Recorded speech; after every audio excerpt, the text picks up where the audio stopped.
रीवा विंध्य क्षेत्र के रीवा जिले में गोविंदगढ़ और उसके आसपास प्रमुख रूप से पैदा होने वाली सुंदरजा आम की किस्म को जीआई टैगिंग प्रदान की गई। इसके लिए पिछले 2 सालों से लगातार प्रयास किए जा रहे थे। अब सुंदरजा आम विंध्य की पहचान बनकर पूरी दुनिया में जाना जाएगा। इस संबंध में कलेक्टर मनोज पुष्प ने बताया कि विंध्य क्षेत्र में बाणसागर की नहरों के कारण खेती में अभूतपूर्व विकास हुआ है। अनाजों की खेतों के साथ साथ उद्यानिकी फसलों की तरफ भी किसान आकर्षित हुए हैं। जिले में खाद्य प्रसंस्करण उद्योगों की प्रबल संभावना को देखते हुए सब्जी और फल उत्पादन पर विशेष ध्यान दिया जा रहा है। सुंदरजा रीवा जिले में पाया जाने वाला विशिष्ट किस्म का आम है। इसकी स्वाद सुगंध आम सभी किस्मों से बेहतर है। ये सीमित क्षेत्र में पाया जाता है, लेकिन इसकी पहचान विशिष्ट है। सुंदरजा आम रीवा जिले की एक जिला उत्पाद योजना में भी शामिल किया गया है। सुंदरजा की विशिष्ट पहचान को जीआई टैग मिलने पर आधिकारिक रूप से स्वीकार कर लिया गया है। अब सुंदरजा आम रीवा और पूरे विंध्य की पहचान बनकर दुनिया में जाना जाएगा। सुंदरजा आम की खेती और मार्केटिंग के लिए भी कई प्रयास किए गए हैं।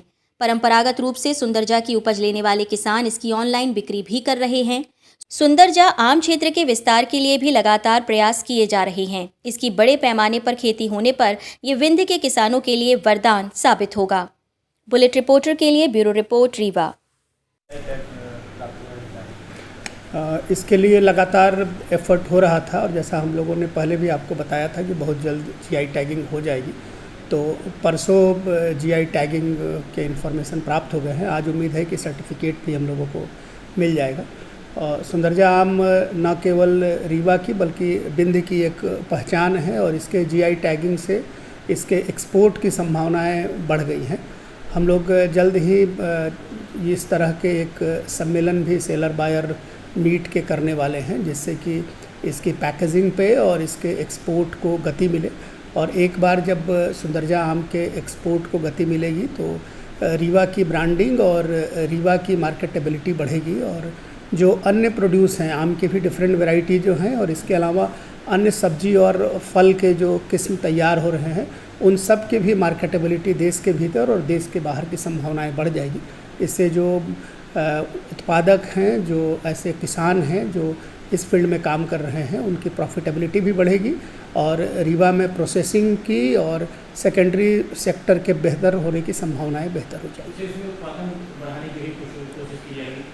हम लोग कोशिश कर रहे हैं क्योंकि नर्सरी में इसके वैरायटीज़ डिफरेंट हम लोग नर्सरी में तैयार कर रहे हैं और विभिन्न किसानों को दे भी रहे हैं। अन्य इलाकों में भी कोशिश कर रहे हैं कि इसकी बढ़ोतरी हो, लेकिन जो इसका स्पेसिफिक रीजन है और वहाँ की जो इसकी स्वाद है वो बड़ा विशिष्ट है। तो उस इलाके में बढ़ाने की भी कोशिश हम लोग कर रहे हैं, दूसरे इलाके में भी कोशिश कर रहे हैं। तो कोशिश करेंगे कि इसकी संख्या बढ़े, लेकिन जो विशिष्ट चीज़ें होती हैं उनका बहुत मास प्रोडक्शन होना संभव नहीं हो पाता है क्योंकि उससे फिर उसकी क्वालिटी और उसके स्वाद में अंतर हो जाता है।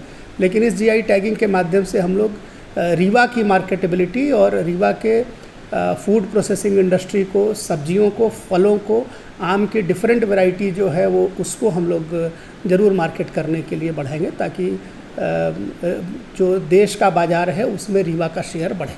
सर 1968 में इसी नाम से एक कागज जारी किया गया कि वाइट टाइगर के साथ साथ सुंदरजा आम वो दो विशिष्टता है जिसको कि नेशनल लेवल पर रिकॉग्निशन हमेशा मिलता रहा है और जीआई टैगिंग होने से अब इसके इंटरनेशनल मार्केट में जाने की जो संभावना है वो बढ़ गई है। तो रीवा के लिए ये एक बहुत ही बड़ा दिन है और हम लोग कोशिश करेंगे कि इससे जो फ़ायदा रीवा के मार्केट को मिले वो देश में भी और देश से बाहर भी इसकी डेवलपमेंट करने की हर संभव कोशिश करेंगे।